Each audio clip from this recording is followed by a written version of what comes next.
चलिए नमस्कार साथियों। आज अपन कुछ बेसिक सीआई के बारे में जानते हैं, कंपाउंड इंटरेस्ट, चक्रवृद्धि ब्याज। तो इसको मैं कुछ बेसिकली आपको शॉर्ट ट्रिक से बताऊंगा। शॉर्ट ट्रिक से अपन बहुत से बड़े सवाल का कुछ ही सेकंडों में जवाब दे सकते हैं सीआई वाले सवाल का।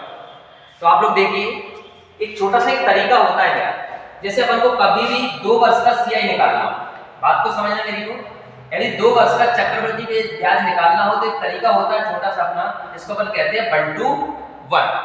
और इसी बेस पर अगर जब हम 3 साल के सीआई की बात करते हैं तो 3 वर्ष का जो चक्रवृद्धि ब्याज होता है उसके लिए छोटा सा तरीका होता है, उसको अपन कहते हैं 1:3:1।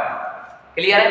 चलिए अब एक अपन सवाल लेते हैं, पहले एक क्वेश्चन लेते हैं अपन जो एग्जाम में ज्यादातर आता है परीक्षा में। जैसे मैंने कहा किसी मूलधन पर, जैसे मूलधन अपन ने ले लिया 5000 रुपए और रेट अपन ने ले ली भैया 10% और टाइम अपन ने ले लिया 2 वर्ष, और आपसे सवाल कर रहा है यहाँ पर सीआई बताइए, चक्रवृद्धि ब्याज बताइए। हो सकता है आपसे एसआई भी पूछ सकता है, हो सकता है आपसे वहां पर सीआई एसआई का डिफरेंस भी पूछ सकता है, और हो सकता है वहां पर आपसे मिश्र धन भी पूछ सकता है। तो ये चारों चीजें मैं आपको एक ही तरीके से एक ही बार करने पर मैं आपको चारों चीज निकाल के दिखाऊंगा। देखिए सुनिए, सबसे पहली बात ब्याज जो लगता है भैया मूलधन पे लगता है। मूलधन हमारे पास दे रखा है 5000 रुपए। 5000 रुपए का सबसे पहले अपन निकालेंगे 10% कितना होता है, क्योंकि रेट ऑफ इंटरेस्ट पर ही ब्याज लगता है, तो ब्याज की गणना होती है जो दर पर ही निर्भर करती है। तो सर 5000 रुपए का 10% कितना होता है? 500 होता है। अब 500 आपको यदि 2 वर्ष का तरीका है तो अपन को रूल लगाना है 1:1 का। तो 10,000 का 5% हमारा होता है 500। 500 पर कितनी बार लगाएंगे भैया? 2 बार लगेंगे। कुछ नहीं करना, ओनली 2 टाइम्स, क्योंकि 1 और 2। अब जो ब्याज लगेगा वो हमारा लगेगा 5000 रुपए ना लगते हुए 500 पर ब्याज लगेगा। अब इस पर ब्याज नहीं लगेगा। 500 का 10% कितना होता है भैया? 50 होता है। कितना होता है? 50। आप 50 कितनी बार लगोगे? एक बार, क्योंकि 1:1 एक ही 3 जगह फिल करनी है, मैंने फिल कर लिया। अगर अब यहाँ से इस बात को अच्छे से समझ लें, इसमें हमारी चारों चीजें आपके सामने लिखी हुई हैं, वो निकल के आ चुकी हैं। सुन लीजिए, अगर हम इधर ध्यान देना भैया, अगर हम इस पूरे को जोड़ते हैं तो ये बनता है हमारा चक्रवृद्धि ब्याज, मतलब सीआई कंपाउंड इंटरेस्ट। 500, 500, 1000 और 50, 1050 रुपए ये आपका बन गया चक्रवृद्धि ब्याज। क्या इसमें कोई समस्या है? देखिए, अगर हम पहली लाइन को हाइड कर लें, या पहली लाइन को पहले एक बार और सीखिए, पहली लाइन को हम जोड़ दें, ये पहली लाइन को हम जोड़ लेते तो पहली लाइन हमेशा होती है सिंपल इंटरेस्ट, मतलब साधारण ब्याज की। 500 500 साधारण ब्याज हो जाएगा सर 1000। और आप लोग जानते हो कि रेट यदि समान है तो हर साल का साधारण ब्याज क्या रहता है? समान रहता है। तो पहले साल का 500, दूसरे साल का भी 500। जो पहले आपने जोड़ा था इसको थोड़ा सा छिपाने के बाद में शेष जो मटेरियल बच रहा है वो मटेरियल ही तो आपका सीआईएसआई का अंतर होता है सर। कितना रुपए भैया? 50 रुपए। अब बात आती है, एक चौथा प्रश्न हमारा अमाउंट। तो सबसे पहले जान लीजिए मिश्र धन क्या होता है। तो मिश्र धन होता है सर मूल राशि प्लस ब्याज। आपने मूल राशि कितनी ली, उसमें अपने ब्याज का यदि आप जोड़ देते तो वो बन जाता है हमारा मिश्र धन। तो मूल राशि थी सर हमारी कितनी? 5000 रुपए। सर ब्याज कितना हो रहा है? सीआई के अकॉर्डिंग सीआई का अमाउंट कहलाएगा, एसआई के अकॉर्डिंग एसआई का अमाउंट कहलाएगा। सर हम 5000 में अगर 1050 ऐड करते हैं, 1050 प्लस 5000 ऐसे जोड़ लीजिए, 5000 प्लस 1050, ये बन गए आपका क्या भैया अमाउंट? कितना हो जाएगा सर? 6050 रुपए। ये आपका एसआई सीआई का अमाउंट है, एसआई का नहीं है। अगर अपन एसआई के अमाउंट की बात करते हैं तो एसआई का अमाउंट हो जाएगा 6000 रुपए। क्या कोई तकलीफ थी भाई साहब? आपको समझ में आया? चलिए एक छोटा सा प्रश्न और लेते हैं, ये आपको समझ में आया। देखिए फिर से मैं एक बार और बताऊंगा, 5000 रुपए का 10% की दर से 2 वर्ष का सीआई निकालना था, एसआई निकालना था, सीआईएसआई प्लस अमाउंट। तो मैंने चारों चीजें आपके सामने रखी है, सीआई भी निकाला हमने, एसआई भी निकाला, सीआईएसआई का डिफरेंस निकाला और अमाउंट निकाला। एक छोटा सा सवाल और लेते हैं। अब बात करूंगा 3 वर्ष पर। तो देखिए 3 वर्ष का एक प्रश्न लेते हैं, इसको मैं हटा के का प्रश्न लेता हूं। चलिए ध्यान दो, समझ में आ गया सब लोगों को? देखिए अब एक सवाल लेते हैं 3 साल बाद। मैंने कहा प्रिंसिपल अपना मान लिया 10,000 मूलधन, रेट मैंने मान ली 5%, टाइम मैंने मान लिया सब 3 वर्ष।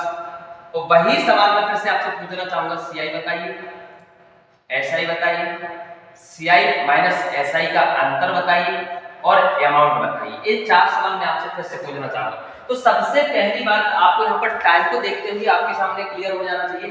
3 वर्ष का तरीका 1 2 3 1 2 3 1। सर क्या करना है देख लीजिए, ध्यान करो। जैसे अपन 2 साल के लिए किया वही 3 साल के लिए करें। सर 10,000 रुपए का 5% कितना होता है सर? तो 10,000 रुपए का जब 5% जो होता है वो हमारा 500 होता है। तो आपको 3 वर्ष का तरीका 1 2 3 1 2 3 ध्यान रखना है। 500 500 500 सर कितनी बार लगेंगे? 3 बार 1 2 3। अब जो इंटरेस्ट लगेगा वो 10,000 पे ना लगते हुए भैया इंटरेस्ट लगेगा 500 पे, इस 500 पे, इस 500 पे। सर 3 बार क्यों लगेगा? क्योंकि देखिए 1 2 3 के बाद में 1 2 3 फिर से लेगा हुआ है, तो 500 रुपए का 5% सर 25 होता है। सर 25 25 कितनी बार लगोगे आप? 3 बार लगोगे। कितनी बार लगोगे भैया? 3 बार। अब जो इंटरेस्ट लगेगा वो इस 25 पे लगेगा, वो भी कितनी बार? ओनली 1 बार। तो 25 का रेट तो वही रहेगा, 25 का 5% होता है 1.25। कितना होता है भैया? 1.25। इस जगह आपने सारी फिल कर ली है। अगर हम फिर से बताना चाहूंगा, देख लीजिए फिर से एक बार, अगर हम इस पूरे को जोड़ते हैं तो ये बनता है हमारा चक्रवृद्धि ब्याज 500 500 500 1500 1525 1550 1575 1576.25 1576.25 रुपए ये आपका बन गया सर चक्रवृद्धि ब्याज। कैसे देख लीजिए, अगर हम पहली लाइन को जोड़ते हैं तो ये बनता है हमारा साधारण ब्याज। पहली लाइन को जोड़ते हैं तो क्या बनता है भैया? हमारा साधारण ब्याज। साधारण ब्याज हमारा कितना है? 500 500 500, ये होगा हमारा साधारण ब्याज 1500 रुपए। क्लियर है? अगर हम पहली लाइन को छिपाने के बाद में शेष जो कुछ बच रहा है, देख लीजिए फिर से बताना चाहूंगा, ये पूरा मटेरियल जितना भी बच रहा है वो होता है हमारा CISI का अंतर। चक्रवृद्धि ब्याज माइनस साधारण ब्याज बराबर हो जाएगा 25 50 75 76.25। क्या बात आपको समझ में आ चुकी है? अगर आपको अमाउंट यहाँ से निकालना है तो आप अमाउंट बता सकते हो। अमाउंट इसमें जोड़ दीजिए, इसमें इसको 10,000 में जोड़ेंगे तो हो जाएगा 11,576.25। 11,576.25। क्लियर है भैया? ये आपको चलिए एक और देखते हैं अपन। प्रिंसिपल मान लिया अपन ने 5,000 रुपए, रेट मान लिया अपन ने 10% और टाइम मान लिया अपन ने 3 वर्ष। इसमें वही बात है सर, CISI का मुझे अंतर आपको पूछना है, तो अंतर आप बताइए मुझे, बस और कुछ नहीं चाहिए। तो देखिए सबसे पहले 3 वर्ष का तरीका होता है अपना 1 2 3 1 2 3 1। तो सबसे पहले सर वही काम है, 5,000 रुपए का 10% कितना होता है? सर 500 होता है, तो 500 आप लिखोगे 3 टाइम्स। कितनी बार लिखोगे भैया? 3 टाइम्स 500 500 500। अब जो ब्याज लगेगा वो सर 5,000 पे नहीं लगेगा, इस ब्याज के ऊपर ब्याज लगेगा। तो सर 500 का 10% कितना होता है सर? 50 50 50। अब इंटरेस्ट जो लगेगा इस 50 पे लगेगा, वो भी कितनी बार? 1 बार। 50 का 10% होता है सर 5। मैंने अभी आपको बताया था कि पहली लाइन को छिपाने के बाद में शेष जो आता है वो हमारा CISI का अंतर होता है। तो सीधा सीधा हमारे सवाल का जवाब है CISI का अंतर 155 रुपए। क्या कुछ समस्या हो तो बता दीजिए।